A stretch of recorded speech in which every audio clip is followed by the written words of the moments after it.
So a few movements that will help you with your breathing. So first of all, and this is a really weird one even for me, we're going to stretch our diaphragm. I know, cool, huh? So you get to lie down for this, which is delightful, I know. So you're lying down, have your spine neutral, so you're not pressing it into the floor, you haven't got a massive arch, it's just neutral, it feels nice and heavy. Feet are on the floor, and then feel like your hip bones are sinking down towards the floor. So you're going to feel like a heavy feeling of these big heavy bones here sinking down towards the floor. And then let your, this is weird, I know, another weird thing. Let your belly button drop towards the floor. Okay? Take the heels of your hands, so these heels in between kind of your palm and your wrist, so the heels of your hands, and dig them into your hip creases, so this like bit of your hips here. So digging it in, and then I'd like you to breathe in, and then as you breathe out, straighten your arms, and imagine like you're trying to push your thigh bones away from you. Keep that breathing directed into your belly, in through your nose, suck it into your belly.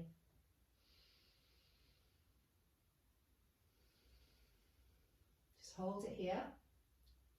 So what you'll probably be feeling is a feeling like your spine stretching, like your vertebrae are having more space put between them. So remember what we said about your diaphragm connecting to those spinal muscles. That's what's happening here. And then the reason that we are pushing our thigh bones away is that we're getting that stretch from our pelvis away from our diaphragm. So you remember that psoas muscle that comes all the way down here. So by association, stretching the muscles between that are holding up our spine and the muscle of your psoas, you are stretching out your diaphragm. And in this position, you should feel what I mean by letting your belly button drop much more obviously. So squeezing your wrists into your hips, that hip crease, and breathing into your belly. Suck the air into your belly. And as you suck the air into your belly, feel your pelvic floor relax, let it go, as Elsa once said. She said it a few times. And then try and add the pelvic floor slight contraction. So as you breathe out, give it a quick squeeze.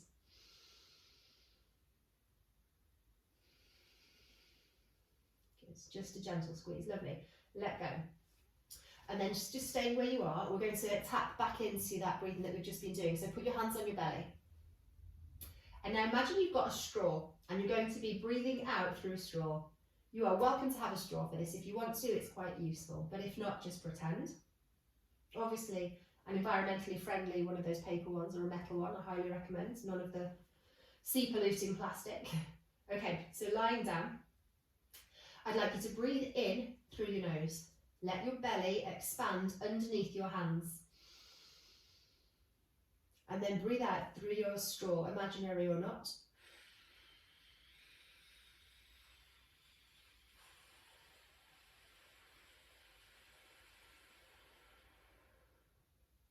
Good. Repeat that. So breathing in through your nose, letting your belly expand. And then bringing the air into your ribs just for the last few stages of that in-breath. And then breathing it out. You probably started already. Breathing it out through your straw.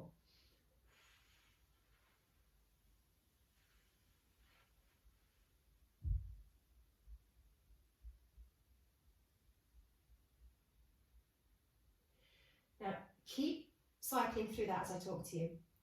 So you're breathing in, and as you breathe in, like we've said, we are gently relaxing, releasing your pelvic floor. You'll feel your belly expand underneath your hands. And if you take your thumb to the bottom of your ribs, I'd like you to feel your thumb lift under your rib cage right at the end of that in-breath. And then on the way out, you're blowing through that straw or you're blowing through pursed lips. What I want to happen is for there to be some resistance, hence the straw. So you can't just breathe out completely. You've got resistance there, either with the imaginary straw and the little pursed lips, or an actual straw. And what that resistance will do is it'll create a bit of extra tension, a bit of extra work for your breathing muscles. So you'll probably feel, and if you don't, try it now, that on that exhale, first of all, it's longer, it's a lot longer than your inhale.